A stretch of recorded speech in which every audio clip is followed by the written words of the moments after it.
Sadashiva Samarambam Shankaracharya Madhyamam Asmadacharya Paryantam Vande Guru Paramparam. Om. Ok.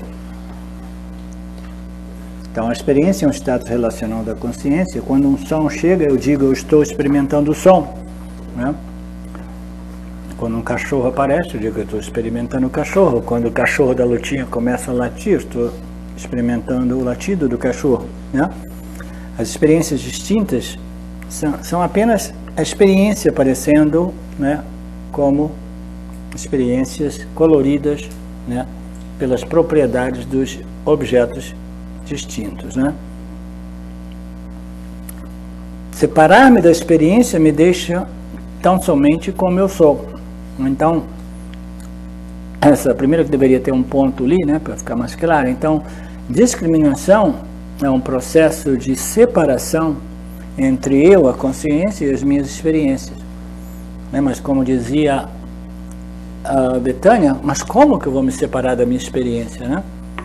Eu não posso me separar da minha experiência porque eu sou a luz da consciência que revela o objeto, que permite o contato e a experiência.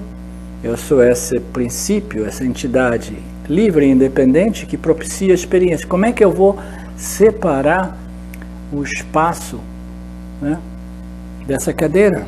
Aqui tem o espaço e tem essa cadeira. O espaço está permeando a cadeira, né, através das moléculas de madeira da cadeira. Como é que eu vou separar? Como é que eu vou separar a consciência das experiências que ocorrem dentro do âmbito da consciência? A gente não separa fisicamente, a gente não separa literalmente, a gente separa em nossa compreensão.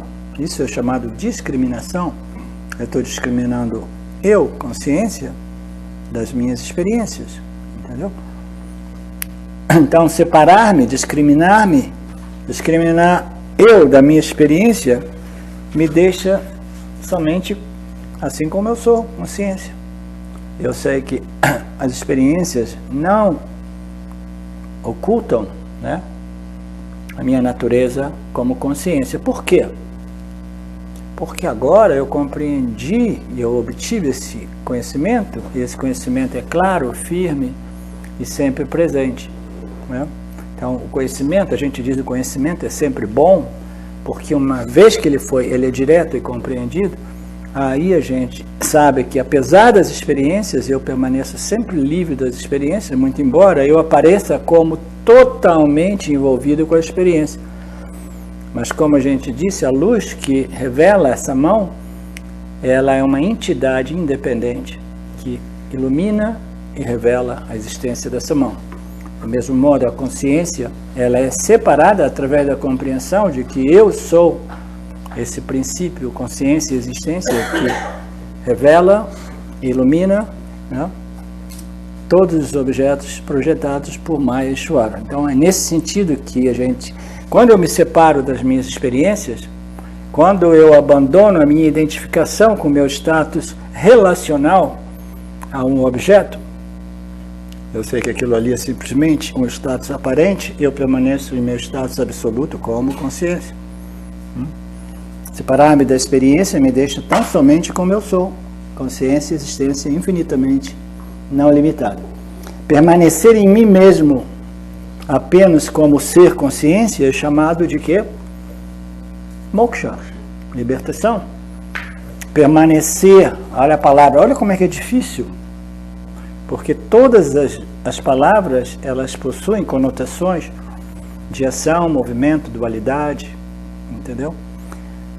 Separar-me, permanecer em mim mesmo. Como é que eu vou permanecer em mim mesmo? Né? Eu tenho que fazer um esforço para permanecer em mim mesmo. Mas se eu sou a consciência e a existência, um sem o segundo, um sem o outro, não dual, não existe questão de espaço, ação, translocação, movimento, não existe permanecer, não permanecer, entendeu? Permanecer em mim mesmo apenas como consciência e existência é chamado libertação, mas não é um permanecer no sentido de que eu preciso fazer um esforço e ficar agarrado no ser. Como no mundo da yoga as pessoas dizem, não, você tem que se agarrar no ser. Papaji costumava dizer assim, quando você tiver essas experiências místicas, você pega o ser pelo pescoço e fica agarrado nele. Entendeu? Então são apontamentos, né? Apontamentos confusos, né? Dualísticos. Eu e o ser é alguma coisa, né? Outra que eu, e quando eu entrar em contato, quando eu tiver essa introdução, ou quando eu me esbarrar no ser, eu tenho que me agarrar no pescoço dele e não deixar ele mais fugir. Permanecer em mim mesmo apenas como consciência e existência é chamada libertação. Mas como é que eu vou permanecer? Através do conhecimento firme e sempre presente, aquele conhecimento que não precisa ser relembrado de novo, que agora ele é direto, é imediato, é um conhecimento livre de sombras de dúvida a respeito daquilo que eu sou. Quando a gente sabe, a gente não precisa de novo.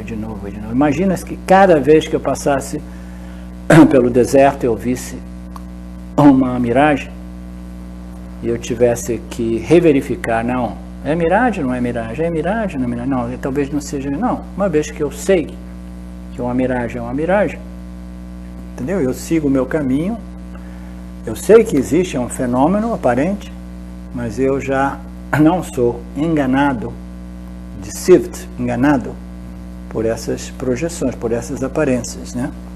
Então eu permaneço em mim mesmo através do conhecimento firme, forte, firme firme e sempre presente, né?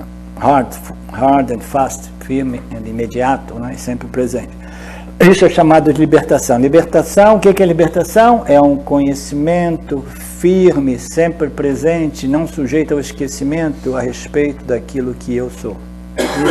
Isso é que é libertação. E libertação é sempre, conhecimento é sempre bom. A experiência, ela vem e vai. O conhecimento é sempre bom. Uma vez ele é fiel aos fatos, ele é truthful, né? Tudo é verdadeiro aos fatos, quando é um conhecimento que é inquestionável. E por que a gente diz que o autoconhecimento é o único conhecimento que não é sujeito a questionamento? Quando a gente se toca, quando a ficha cai, a gente compreende essas declarações do Upanishads, a gente sabe, agora eu sei quem eu sei o que eu sou, que é melhor dizer, eu sei o que eu sou, entendeu?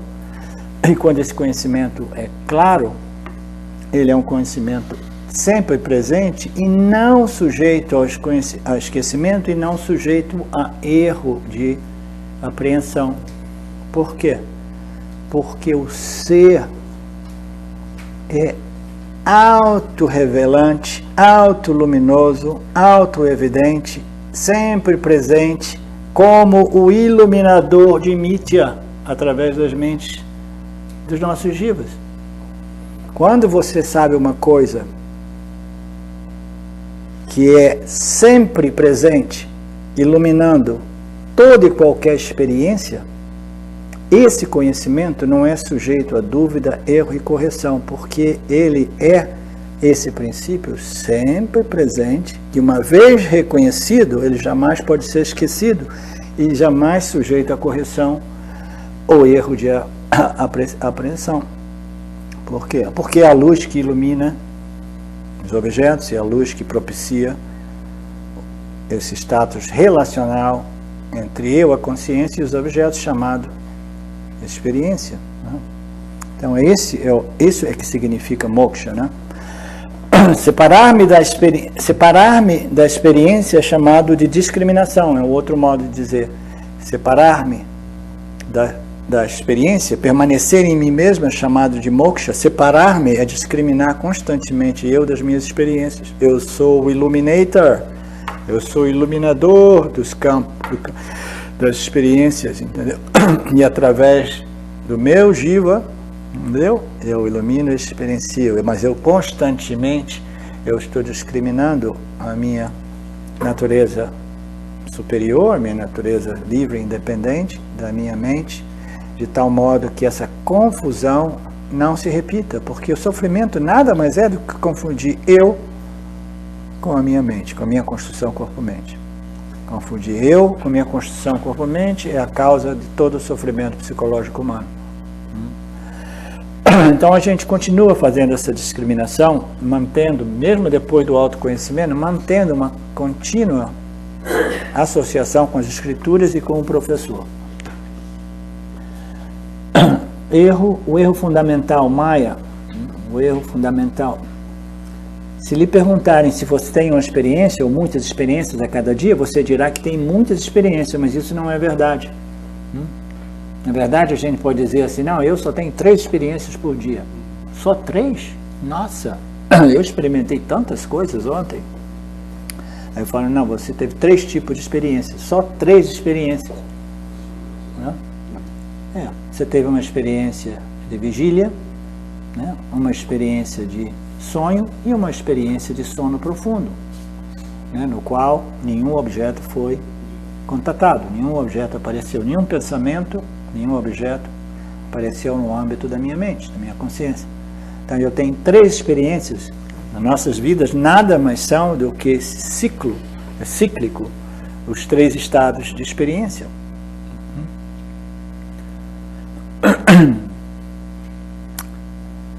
Você só tem uma experiência. Então aqui está dizendo, mas isso não é verdade, você só tem uma experiência no estado de vigília, aparecendo como muitas experiências. Então aqui nessa análise nós estamos colocando a experiência, as relevantes experiências no estado de vigília. A gente está deixando de lado o Nirvikalpa Samadhi, o estado de desmaio, o estado de coma, o estado de sono profundo e o estado de projeção, chamado os sonhos, né? Então, no estado de vigília, a gente só tem uma experiência aparecendo colorida devido às propriedades dos objetos, né, que definem essa experiência. Os meus contatos com os objetos irão definir as experiências. Elas vão aparecer como sendo experiências diversas, específicas, distintas, né? Você só tem uma experiência, aparecendo como muitas experiências, enquanto os objetos se apresentam a você. É uma questão de experiência, que ao passo que os objetos mudam. Essa, de novo, é a análise da nossa experiência. Análise da nossa experiência não devidamente examinada.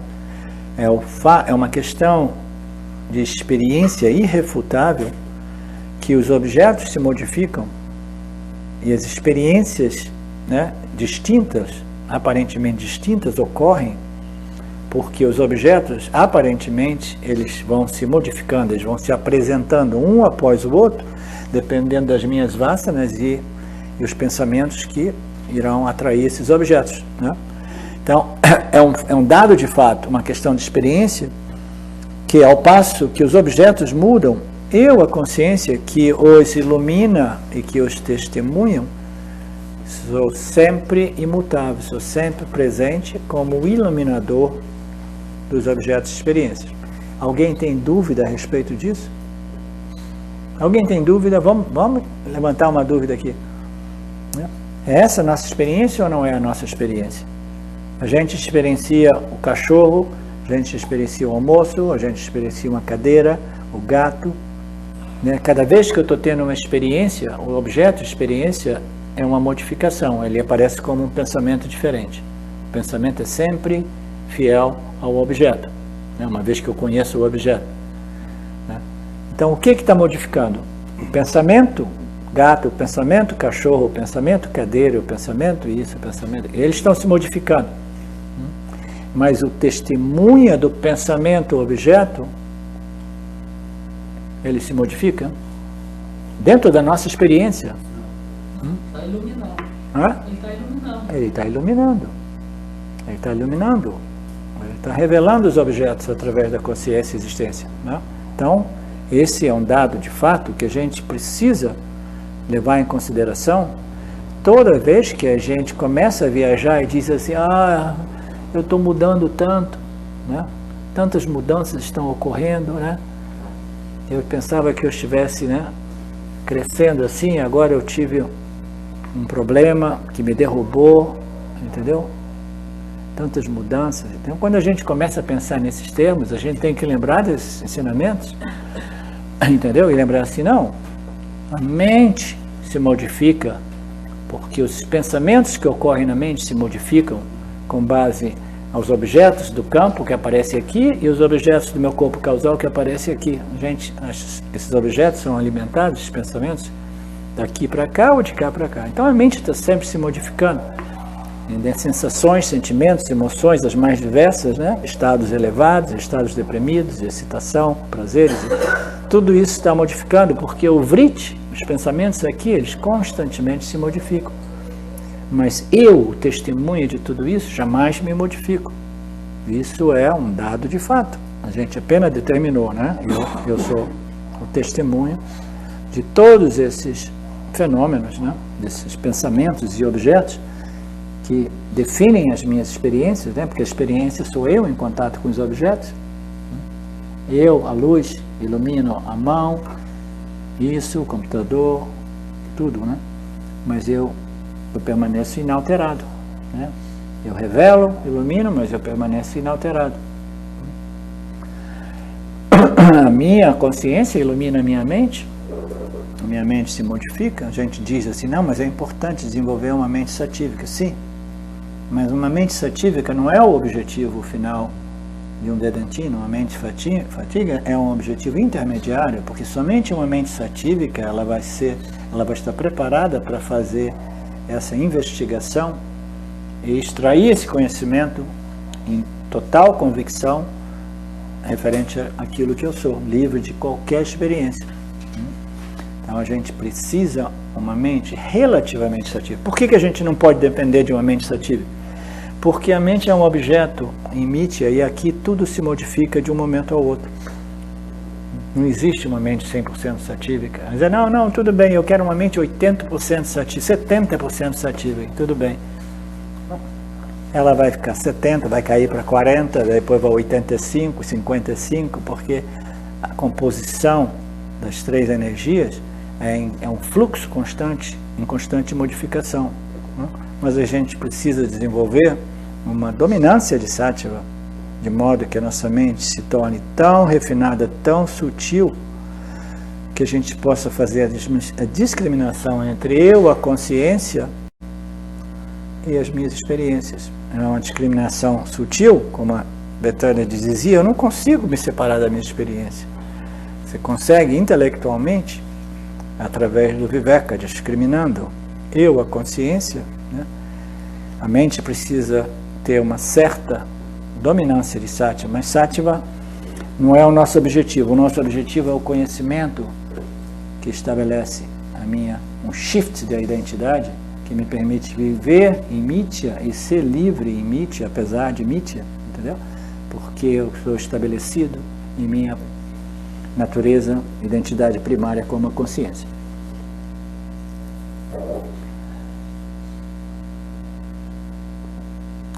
Então aqui o texto diz, eu, a consciência, testemunho não mudo, mas parece que eu mudo, né? Por que parece que eu mudo? Né? Por causa dessa identificação equivocada com o meu veículo, né? Com o meu medium de experiência chamado corpo sutil. O corpo sutil está sempre em modificação, né? O intelecto, a mente. Então, se eu me identifico aqui, eu tenho a sensação de que eu estou mudando.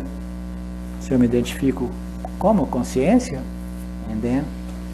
eu tenho a certeza de convicção de que eu não mudo, e essa certeza de convicção, ela influencia a experiência do Jiva, com esse conhecimento, de tal modo que ele já não sofre as flutuações mentais e emocionais das mudanças inevitáveis de Mithya.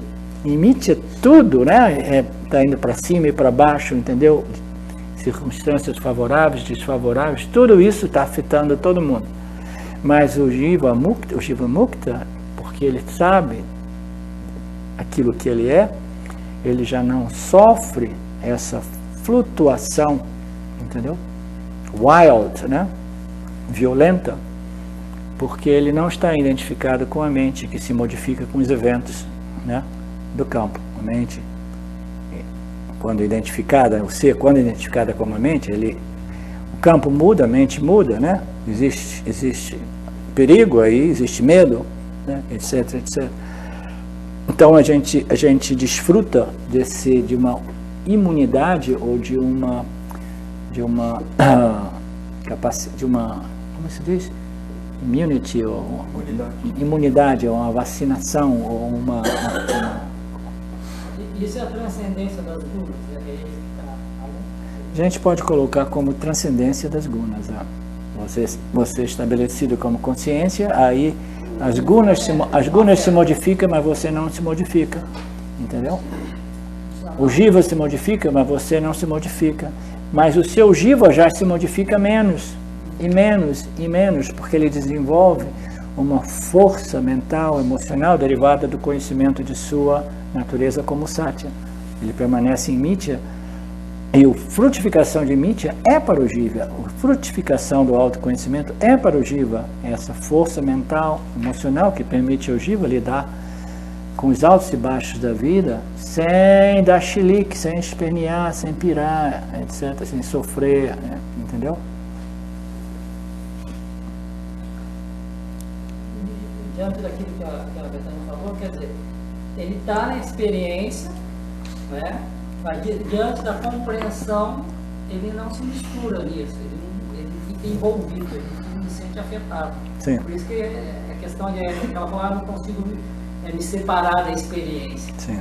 O jiva não consegue. Se vai continuar na experiência, a questão é você não vai se afetar. Exatamente, a questão de compreensão. Você compreende, essa compreensão ela cria raízes no corpo causal de tal modo que as experiências adversas aqui já não te afligem como antes, entendeu? Um exemplo que eu lembrei e que eu citei, eu acho que quando eu estava na Índia, vocês já ouviram falar de Ramesh Balsekar, né? Não existe identificação ou apego grande, talvez, né? Um dos maiores apegos, identificações, a parte o apego e identificação que nós temos com o nosso próprio corpo, né?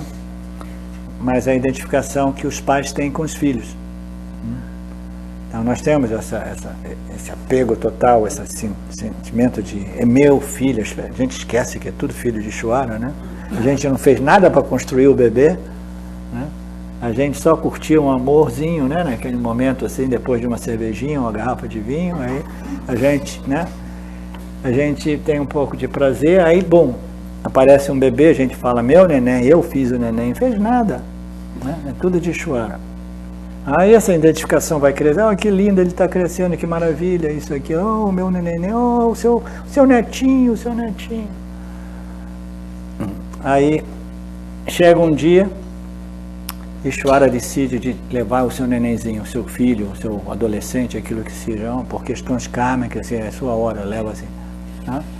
Aí os pais, totalmente identificados com esses filhos, entendeu? Vão sofrer um impacto psicológico, né, violento, né, devido a essa condição psicológica chamada samsara. Samsara não é nada como dependência dos objetos, identificação e dependência dos objetos, que eu tenho um desejo, uma apreciação, né, aqueles desejos que eu quero obter e manter, né? Então eu vou sofrer esse impacto. No caso do Ramesh Balsekar foi interessante, porque tinha o seu discípulo, eu acho que só teve praticamente um discípulo importante, que foi o Liquorman, né? O Wayne Liquorman. Ele escreveu 2 livros, e num dos livros do Liquorman ele diz que ele estava no apartamento de Balsekar, em Bombay, quando um acidente ocorreu com seu filho, e uma telefonema chegou dizendo, olha, o seu filho faleceu num acidente de carro. E aí Balsekar estava ali, recebeu aquele impacto, e aí disse que teve uma crise de choro, entendeu? Ele explodiu de choro por 1 minuto, ou alguma coisa assim. Parou de chorar e nunca mais tocou no assunto.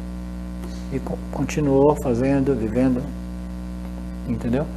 Então, um certo impacto pode até ocorrer para o Jnana, mas o Jnana se recompõe imediatamente, porque esse conhecimento, entendeu?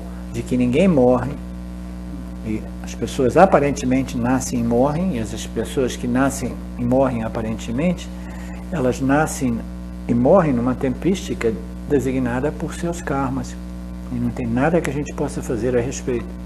Então esse conhecimento, ele neutraliza essas reações emocionais, né, perturbantes, né, desconfortáveis, violentas, que são frutos dessa ignorância, entendeu? Por que nós estamos dizendo isso? Por quê? Por causa dessa frase, nos parece. Hã? Por causa da frase no Cristo, nos parece. Sim. Quando eu fiquei em dúvida sobre separar-me da experiência me deixa tão somente como eu sou, estou compreendendo aqui que nem o separar-se da experiência não é uma experiência, né? É só uma compreensão de que há separação, porque não há uma experiência de me sentir separado da experiência. Sim. Como ele falou, é só a compreensão mesmo. Sim. Não tem É pura compreensão, é puro conhecimento, pura compreensão, entendeu? Porque me parece que eu gostaria de me sentir separado. Não, é porque em realidade os objetos não estão separados de mim. Tudo ocorre dentro do âmbito e não separado da minha existência, consciência infinitamente limitada. O que ocorre separado do espaço no nosso mundo físico material? Não existe nada que ocorra separado do espaço. Então a gente, não, mas a gente precisa separar o espaço dos objetos. A gente vai separar através da compreensão das propriedades do espaço e as propriedades dos objetos materiais. Então a gente separa na nossa compreensão. Existe espaço como aquilo que acomoda todos os objetos físicos materiais, e existem os objetos, e eu separo eles na minha compreensão, mas em realidade não existe nenhuma separação entre os objetos e o ser. Então a questão de separar, ela só pode se referir a uma separação discriminativa, né, a nível de compreensão de que tudo isso ocorre dentro do âmbito da minha existência, mas eu não sou nada disso, entendeu? É porque você tem que estar presente para iluminar a experiência, né? Senão não tem experiência. Não tem experiência. Então, por inferência, você sabe que você é aquilo never not present. Essa é uma expressão, né, espiritual legal. Never not present. A consciência é aquilo que jamais não é presente. Nunca não presente. Iluminando. Porque você está iluminando, né, a experiência. O iluminador tem que sempre estar presente. E o que é o iluminador? A nossa consciência, a nossa existência.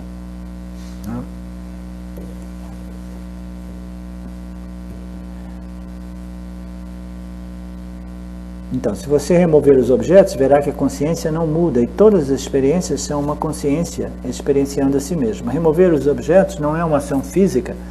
Normalmente, quando você está em contato com um objeto do qual não gosta, você tenta se separar fisicamente dele, né? Isso é interessante. Remover os objetos não é uma atividade física, né? Muito embora, quando a gente tem uma experiência desagradável, desprazerosa, a gente tenta remover, né? Se você está dormindo muito bem, aí tem aquelas mosconas enormes da Amazônia que está aqui, né, sugando o seu... que dor, gente, né? Ou um carrapato, né? Imediatamente a gente quer remover esse contato com esse objeto, né? O que a gente não gosta, a gente tem uma tendência de querer remover, né? Mas o remover os objetos, né, no senso, né, dessa discriminação, não é uma remoção física, mas é uma compreensão, né, uma remoção, né, intelectual de que você é o sujeito e os objetos ele aparecem dentro de você sem afetar aquilo que você é como consciência.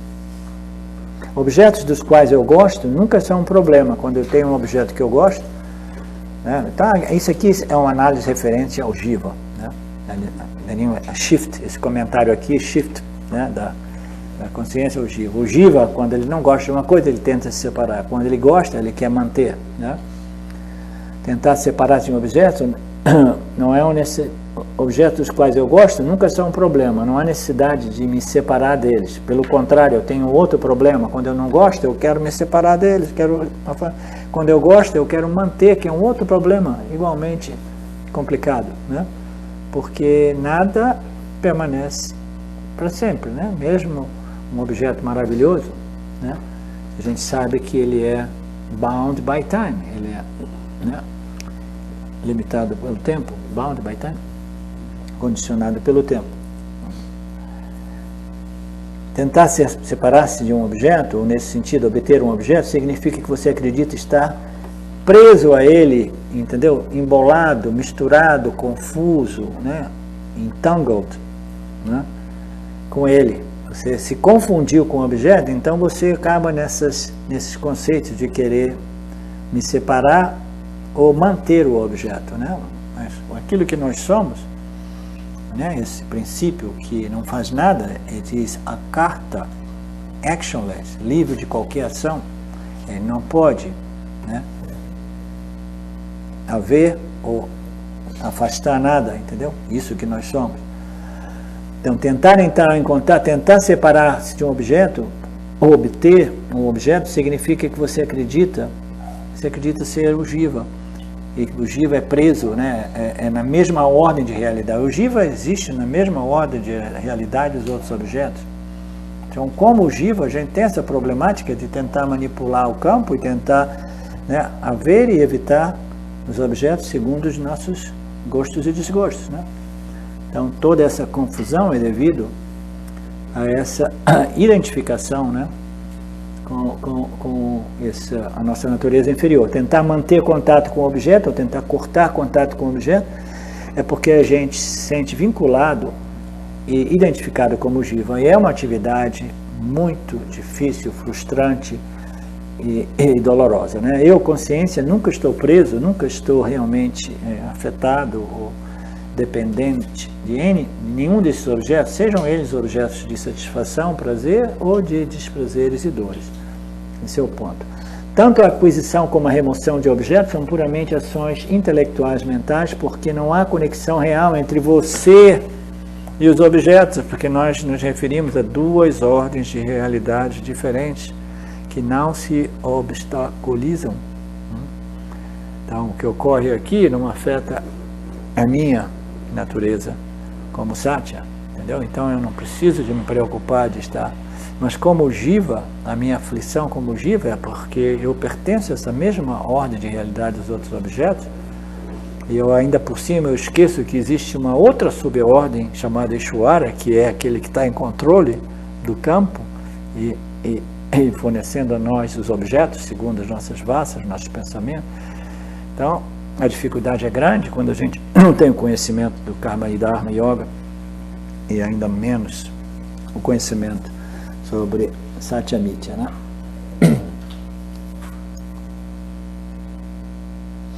Abandonar o apego a um objeto, quando você entende a natureza do apego, né, que é a ignorância ou um mal entendido, né, é o que se chama discriminação. É o que conduz à liberdade, a libertação, moksha, né, é o mesmo que libertação. Definição do objeto, a gente cobriu já bem esse ponto, né?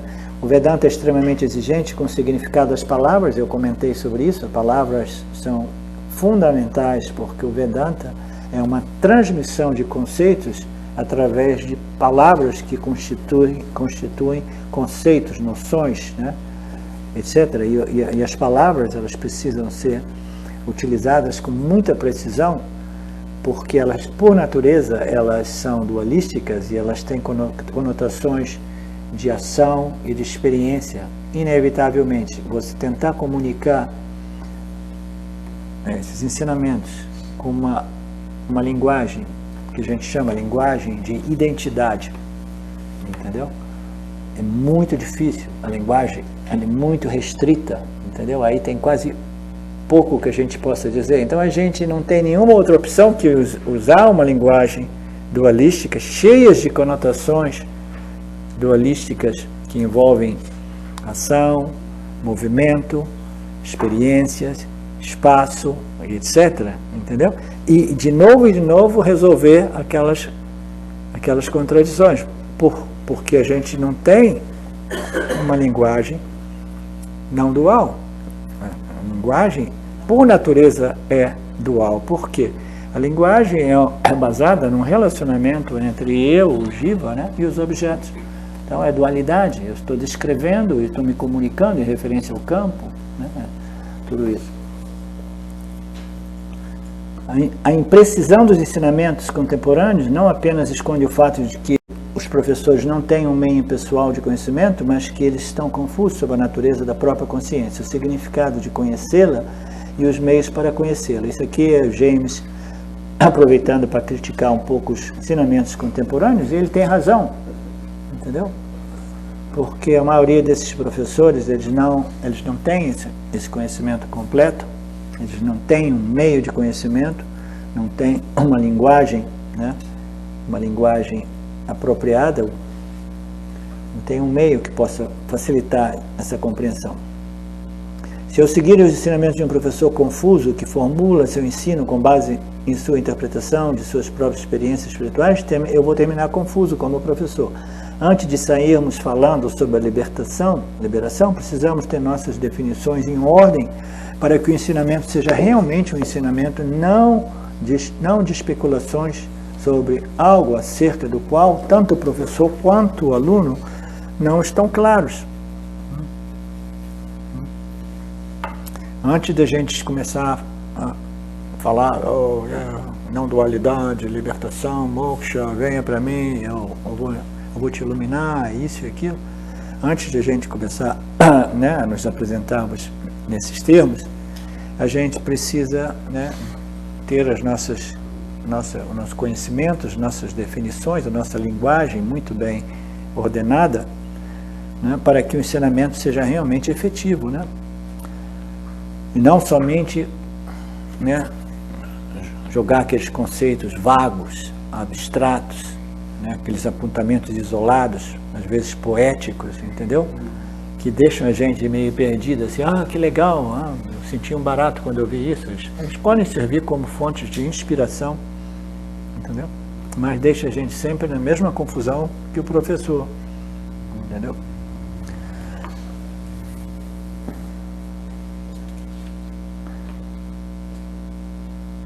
Um objeto é qualquer outra coisa.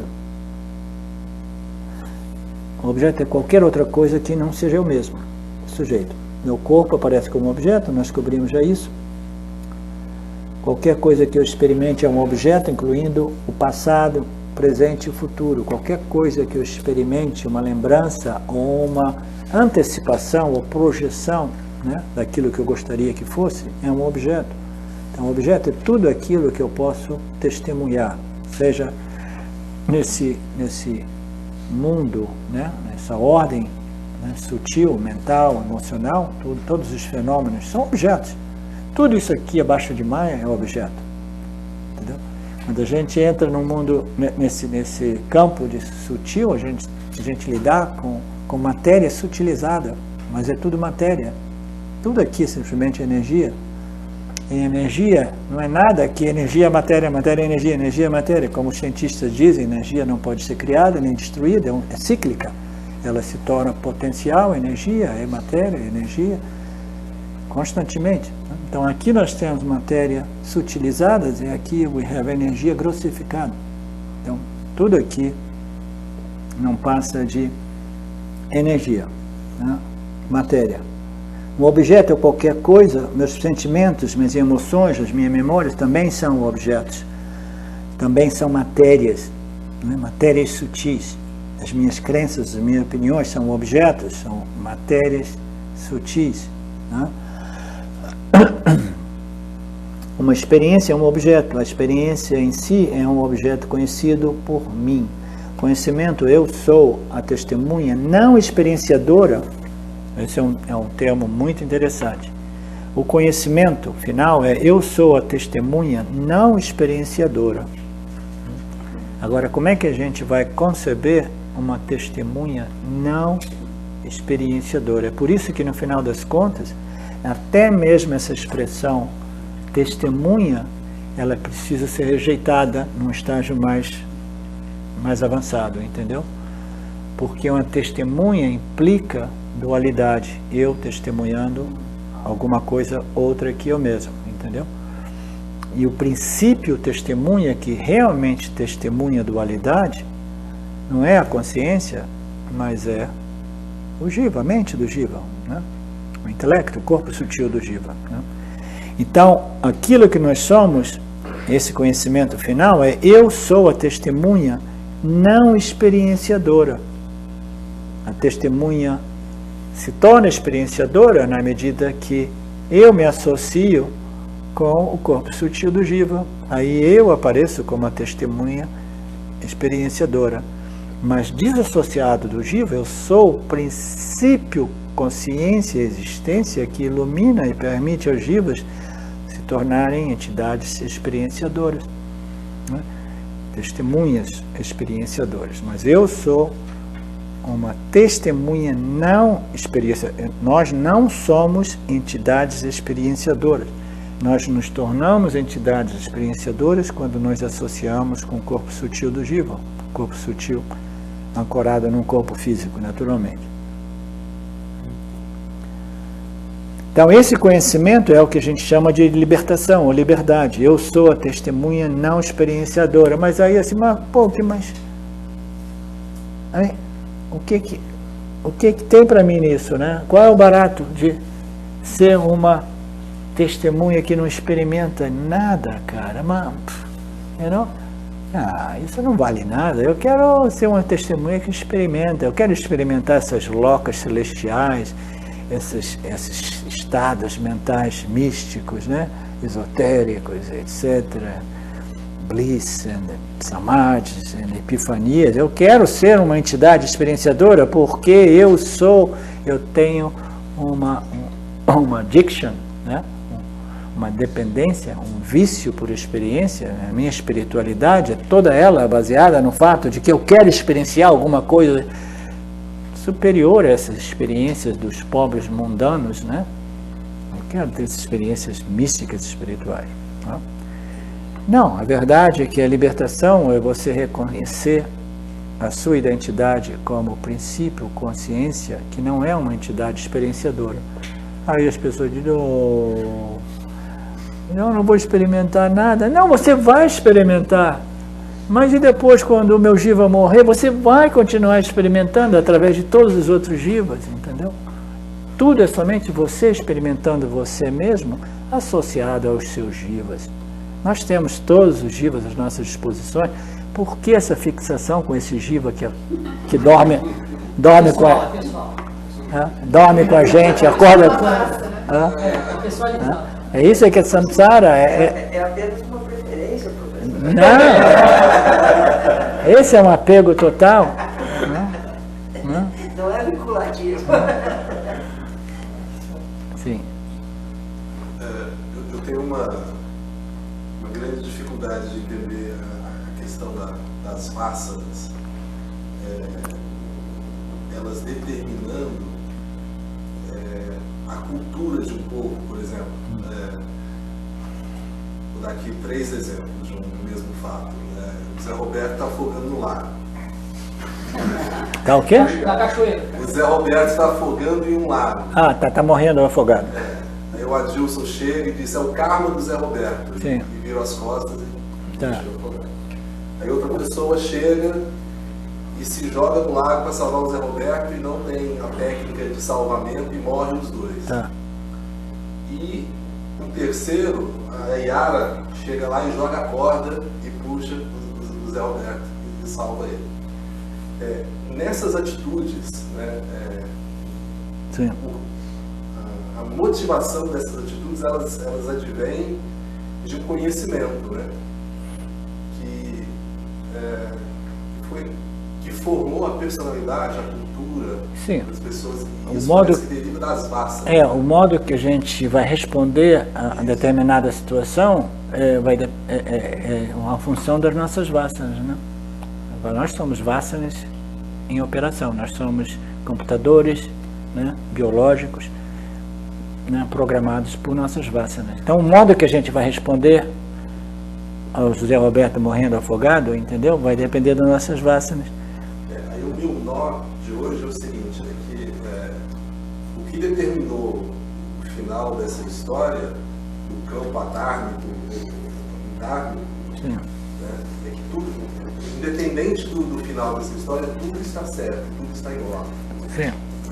Então, é isso. Sim. Se, por exemplo, ele começar a se afogar e ninguém for ajudar ele, e ele morrer, entendeu? A gente pode dizer que esse era o karma dele, entendeu? Ele tinha um papa karma que ele precisava de esgotar morrendo afogado, né? Então, tudo bem, ele esgotou um papa karma morrendo afogado, ninguém apareceu lá para ajudar ele. Aí se alguém aparece lá e ajuda ele, ele diz assim, ok, ele teve um papa karma que propiciou ele uma experiência de near death, de quase morte, entendeu? Mas imediatamente ele tinha um crédito de punya que fez com que alguém aparecesse e salvasse ele, né? Então tudo é somente karma em operação, também, entendeu? Então todos nós, né? O karma ele é um entrelaçado, né? De relações, relacionamentos entre pessoas, cidades, nações, entendeu?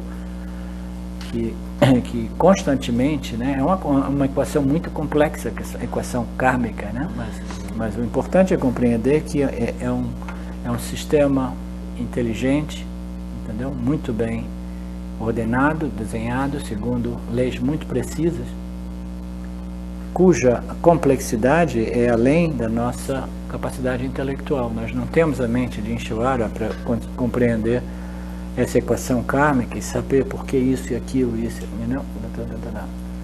Mas todos os seres estarão respondendo segundo as suas naturezas, as suas vásanas, entendeu? Qual é o conflito? Qual é a dificuldade? Qual é a ação certa? Qual é a ação consciente? Seria essa a dúvida. Não, cada ser, Eu estou conseguindo elaborar ainda. cada ser vai responder segundo a sua natureza, entendeu? Há uma pessoa que tem medo de, não, eu vou ajudar ele, mas eu não nado bem, eu nado mal, eu vou de repente morrer afogado com ele, que ocorre, eu falo assim, me desculpa, eu vou procurar uma vara, isso e aquilo, aí quando eu volto é já tarde. Entendeu? Alguma pessoa que diz assim, não, eu vou entrar e vou tentar salvar ele, sabendo dos riscos, entendeu? Então, tudo isso ocorre, né, assim, espontaneamente, né, é instintivo, né? E é a nossa natureza. Então, não existe. Depois, naturalmente, o jiva são aqueles que se arrependem, aqueles que se preocupam, aqueles que se culpam. O jiva, mais tarde, em prospectiva, né, porque ele já se sente inadequado, insuficiente, ele diz, eu poderia ter feito assim, assado, porque o jiva ele tem tendência de... Os outros seres, os outros jivas, os outros animais, eles não têm essa problemática, entendeu? Eles seguem a natureza deles sem nenhum reflexo em referência àquilo que talvez eu poderia ter feito assim, ou assado, entendeu? Retrospectivas e antecipações não ocorrem para os outros jivas.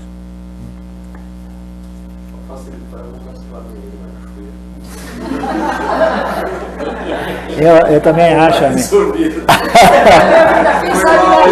Quem sabe na Não quero arriscar.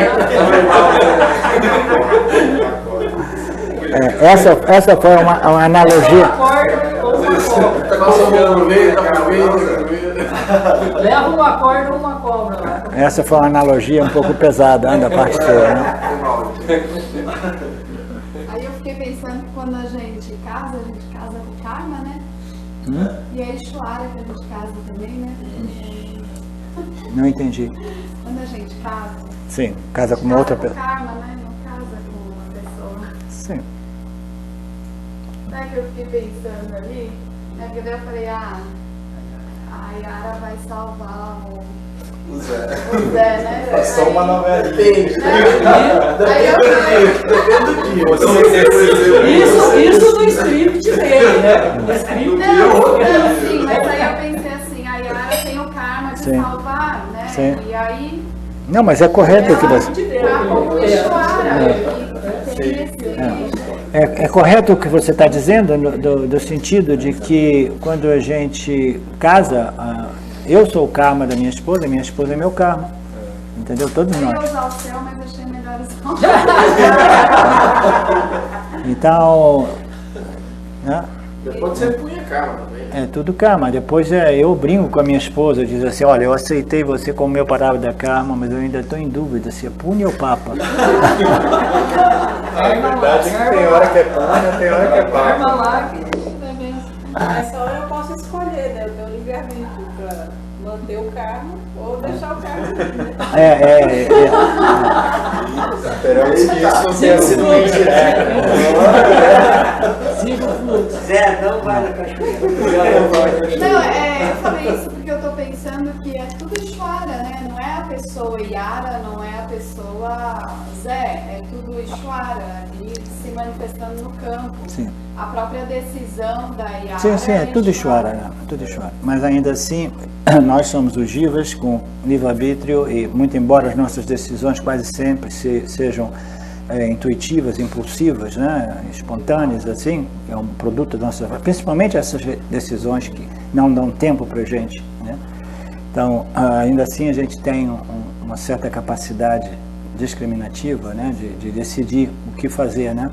É isso que distingue a gente dos outros animais, porque nós temos a possibilidade, através desse poder de decisão, de reprogramar as nossas vassas. Então, nós não somos criaturas mecanicamente, 100% mecanicamente, tiranicamente governadas por Ishvara, porque nós temos a possibilidade de dizer não a Ishvara e começar um processo de reprogramação das minhas vassanas, né? Essa é a chave do crescimento espiritual, um processo de reprogramação das nossas vassanas.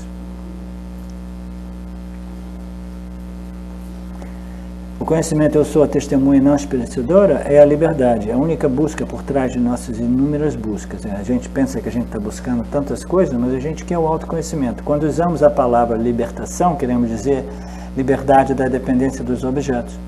Não é extremamente difícil entender que eu sou livre dos objetos materiais, porque é bastante óbvio que eles não sou eu, né? Os objetos materiais, inclusive o nosso corpo físico, é mais fácil de compreender. Né? Mas as minhas noções intelectuais, os meus sentimentos, as minhas emoções, que são os objetos não tangíveis, né? Invisíveis, né? É um pouco mais difícil a gente discriminar e nos separarmos deles, né? Em nossa compreensão.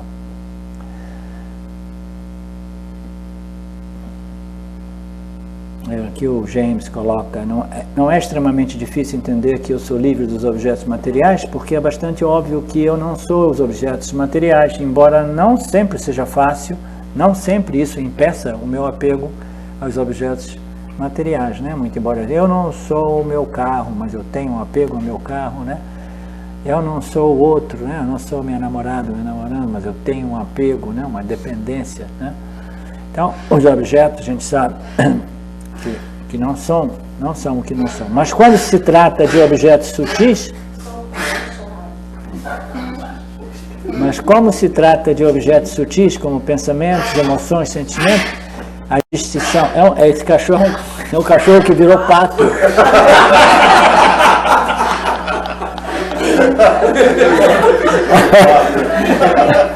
Não queria dizer isso. É um erro na matriz.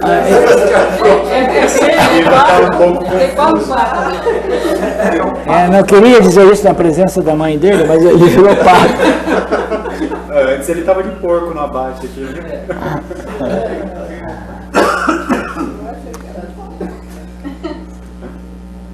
Uma crença, um objeto, na verdade, também são um objeto? Não. Ok, então vamos parar por aqui. Om Purnamada Purnamidam Purnamudachyate Purnasya Purnamadaya Purnameva Vashishyate Om Shanti Shanti Shanti Purnamidam Purna A minha natureza inteiro, cheio, completo, né? Não tem nada que falte, porque eu sou a luz, o iluminador desse universo, né? Esse é o conceito. Então tá, queridos. Então, amanhã a gente prossegue.